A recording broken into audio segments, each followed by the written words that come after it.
Welcome, everyone. Hi. Welcome back to Conversations with Miracle and Hope. So, today we're going to have a conversation about ethics. Mm-hmm. And there is a lot going on in our environment, in the news. So, we got entertainment, we got politics going on. People are throwing accusations here and there. And so, it leads us to talk about ethics. So, we're just going to kick it off because we don't have much time today, but we're going to get this conversation to you guys. So, Miracle, I have a question to ask you. Now, Okay. this question I'm going to ask you, I want you to think very honestly about the question because I think sometimes we can just throw answers out that we think people want to hear. But I want you to think about it as a whole. So, we're looking at business, we're looking at our personal lives because what's going on in the media now is a lot about folks' personal lives too. So, is there ever a time that it is okay to be unethical?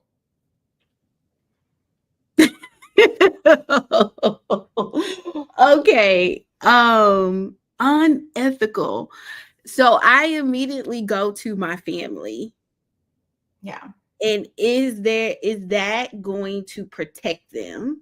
Mm. But then I also go to like who sets the standard for ethical behavior? That's good. Like what's your definition of unethical behavior? Because the challenge of the time bends the rules. So if we want to be honest, I think there's some things that are okay today ethically, and 20 years ago it was not okay ethically. So I honestly feel like I'm still stuck in like the olden days, and I know we talk about generation a lot. So I am a proud millennial, but I was raised by older parents. So Yeah. I do understand that I have a older like viewpoint of things. So I think honestly, if it deals with my family, I would probably, in the safety of things, I would probably do something, but never anything illegal. Like I'm not breaking the law. I'm not breaking the law because there's the law and then there's on ethics. But I also think the line of unethical behavior is steady getting pushed. And so Mm. if I think about the time now, the line is far back. And I'm like, but I'm already not even reaching it. Does that make sense? Yeah. Like I understand what everything's you're saying. being pushed. And I'm just like, why can we do that? Why Yeah. can't we do that? How are we able to do that? Yeah, I think it's something that we wrestle with just on a very human level. And I have a very maybe traditional view too of ethics, and what I mean by that is like I believe your character determines how ethical you are. For sure. So like when we're in trainings, we say, what you believe, your belief systems, your values will always supersede like the company's values. If they don't align, they will then supersede the company's values. If it isn't something that you have a core belief in, especially when things are difficult, like when you're in a crunch. Mm-hmm. So it leads us to this topic. We have all 5 generations in the workplace right now. So Wait, that you didn't answer the question. What you answer the question now? I don't, I would, okay, I'm very by the rules. If anybody has driven with me, I literally drive the speed limit. I'm the kind of person that I don't want to go too far off of what is like written, like that I'm supposed to do. So I am very much a rule follower. And I am driven by the ethics system of God, like the Bible. So and some people have a problem with that, right? So I think you're right when you say ethics, like the line is moved. It's been moved. Like what was acceptable 20 years ago is not acceptable now, or is acceptable now, right? It is acceptable now, and then more is happening. So I think it's just one of those things. Like we have to be crystal clear. If we're putting on our workplace hat now, we have to be crystal clear, because as you guys can see, Miracle and I also look at it differently, like in the sense that we may do something unethical if it's going to probably protect our family, right? Nothing against the law, but it might be considered unethical to you. But then workplaces, if you haven't outlined what those ethics are for your organization, then people get to do what they want to do. Mm-hmm. So that does lead me. So I don't really have a yes or no for it. I can say this though. Recently I was challenged with a workplace situation and I needed to get something done and I was not willing to get it done by any means necessary. Mm-mm. No, no. No. I was just like, well, we won't get that done and I can sleep well at night. And that's also the measuring stick for me. Hope, can you sleep? Will you be able to sleep after you've made this decision? And if I can sleep good at night and it doesn't bother me, then I'm normally okay with the decision that I've made. And there's always then another alternative. So Yeah. that's really the answer for that. But let's talk about it. We have 5 generations in the workplace right now. Mm-hmm. This has never happened before, people. So this is a huge deal as an organization. Like, how are you adjusting? Miracle, go over the 5. What are the 5 generations that folks need to know? Yeah, so we have the silent generation. So they are not familiar with technology. This is your 1928 to 1945. And they usually have the pension plans is their priority. Ooh, that was a good time. Pension plans. Those are good times. People still have pension plans, by the way. Some companies still have it. And then we have the baby boomers. They were born between 1946 and 1964. They are your traditional group. We literally call them traditional. They like face-to-face interaction. They do not like to change jobs. And those are our baby boomers. That's who I was raised by. Then we have Generation X, represented by Hope. These are our people born between 1965 and 1980. They can adapt to technology to an extent. Give them a little bit. Once it started feeling a little difficult, they're like, nope, I don't want to do this. And they are definitely financial responsible and very dependable, reliant generation. The latchkey kids is another term that they go by, and they are proud of that term. Like, we watched ourselves. We were responsible. We were responsible. The millennials that were born between 1981 and 1996. We are tech friendly. We want to lead. We value deeper and purposeful philosophy. And we want to be judged by the quality of our work, not the hours. That is so true. Like, we're going to give you value, but it's just going to take extremely a less amount of time. So why do I need to sit here when I've done everything? Can I go away now? Let me recharge and I'll give you even more value. And then we have the Gen Z. They are born between 1996 and 2012. They are extremely comfortable with the latest technology, and they do look for stability, and they prefer flexible working hours, and then they do like a diverse workplace. Yeah, migrations. So that's a lot. That's a multi-generational workforce that we are now in. So we read a study that said Gen Z employees, they will read the employer's code of ethics. Okay. They will read that code of ethics, and the older generations may or may not. So though they are more in line, like they understand what the code of ethics is for the employers, they get it. The flip side is, so let's just be clear. They're going to read it. They're going to understand it. The older generations may or may not read it, may not even, know really what the code of ethics are. But the Gen Zs are more likely, twice as likely, in the rules, even though they know that they shouldn't be doing it. So how do employers handle this? And can we understand why? Like, why would Gen Zs understand the rules? And for the record, this was a report from L&R Corp, Mhm. on ethics and compliance. It's a firm that does that. And so this is their survey. And so it sparked the conversation between Bo, like, why would Gen Z know the code of conduct, understand it, and then still bend the rules just to get the job done? And how did we end up here? Do you think it's societal? Do you think it's, what they see right now in the world? Like, why would that happen? So here's my theory. So one, if they are reading the handbook and all of the policies and procedures, I feel like they are looking for the gray area. The things that is like, okay, you told me that I was supposed to be here at 2, I was in the parking lot at 2, but it's like, I want you to be at your desk, ready to work, all of these Mhm. things. So I feel like they are searching for semantics.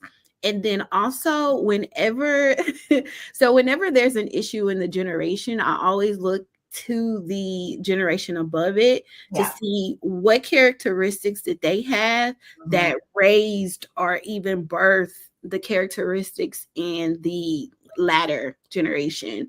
And so a little bit of millennials, older millennials, and Gen X are the parents of the Z's, right? And so if you have someone that, for older millennials, we want to be judged by the value, not the time. And Mhm. so then the Z's, they are responsible and self-reliant, then I can do this faster and I need to actually get it done no matter what. Like, Right. almost like your identity is probably rooted in the value that you give.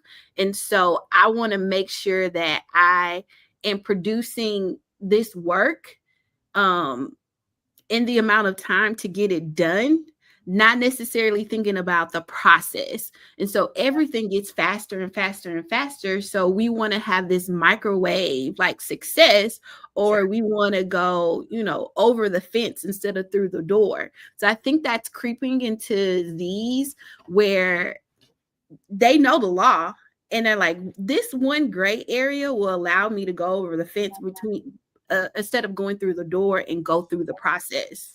Yeah. No, I think that's good. I think that's good. And so when I think about code of conduct, even just the subject of code of conduct is just like that need to have in your handbook. Like, not many companies make it where the code of conduct is in the fiber of their culture. Mm-hmm. Just a must have, a best practice that's added to their handbook. And so maybe that worked in the past because you had the other generations that was just more I don't want to say coachable, because I don't want to say Gen Zs aren't coachable, but Mm-hmm. they just had a different raising, to your point, where if you were raised by a millennial and you're the Gen Zer, and speed and getting things done is, the emphasis, then you were probably raised to get things done extremely fast. So Mm-hmm. now your thinking is, let's get things done, really quickly. But to counter that, I think it's really important that organizations understand who's working for them and how they think from a psychological standpoint to, combat that. Because when we're talking about unethical things, guys, let's, if we were to unpack those things, we're talking about, possibly stealing or cheating to get something done. Is that the representation you want in your organization? And the answer is yes, if you're not doing anything about it. Mm-hmm. Right. So I think that's kind of where we've landed. I think we all know that we have to align our culture, our workplace culture, with what we want our business outcomes to be. And if we're not intentionally creating that, then we are, then saying it's okay to be unethical, especially, let's talk about the fact that it is not discipline. There is no disciplinary action, and especially, if it's the leader. Yeah. So you know, let's talk about some recommendations. How do we help people? And you guys comment below. I would love to like really hear your stories. Are you in an organization now where you feel like there's unethical things happening? Is it encouraged by managers and leaders? Like, let's hit these numbers, let's fudge these numbers, let's fudge reports so that we can get to this deadline. I would love to hear about it. And we want to give you some tips on how to create a workplace that is ethical, that is actually Mhm. following your code of conduct. And let's start there. You need to have a code of conduct. Yeah. Do you have a code of conduct? If you do not have a code of conduct, let's take it all the way back. All the way back. Get your code of conduct, and then we can talk about. Then you can, go into these recommendations that we're going to give you to get started. But whoa, Yeah. So one of the recommendations I would give is let's bridge those generational gaps. And a great way to do this is having these generational ethic roundtables. Do not call it that, but let me just tell you what happens in this roundtable. It's where that the employees from different age groups get to talk about how they would approach certain situations or certain dilemmas. And it would actually look like what Hope just did earlier. Like, I was faced with this, and the process of me thinking about this is like, I didn't want to go to sleep thinking about blah, blah, blah, X, Y, and Z. Another good thing to happen is where people get to be honest and vulnerable about even some of the things that they grew up with or not. So I was saying earlier, I have older parents. And also a layer to that is I had a very strict Christian background. And so there's just like, we wasn't allowed to watch The Simpsons growing up, and our names were Simpsons. I just thought that was really weird. People would always be like referencing things because our last name is Simpson. I'm like, we can't watch that. We couldn't watch a lot of those things. So you need to be able to know, like, people bring their whole selves in their background and situations based on how they were raised. So you get to have those conversations. Another thing is to increase the code of ethics training when it comes. First of all, you got to create one. And once it's created, then now we can do a training on it and really talk about how would we handle, or even what type of environment we want to have. So you mm-hmm. get to say, if there's something that's dealing with the customer and they're asking for X, you get the autonomy as employee to say no and to push back. Like, we've already established that this is a gray area we do not pass, and you don't have to come to me. You don't have to come to the managers. I'm giving you the authority to do this one because we don't go against our ethical code. And then also being very clear on what that code is, because like I said earlier, I feel like it's been pushed and pushed and pushed. So you can't just give a blanket, we don't do anything ethical. You need to define what is unethical, because like I said, stuff we can do 20 years ago, it's okay to do it now. Right, and unlearning some of that stuff too, right? Unlearning things that we couldn't do, that we should have been able to do, and then the opposite of that, like, really doing that brain dump. That's really good, Miracle. And what comes to me is like leading from the front.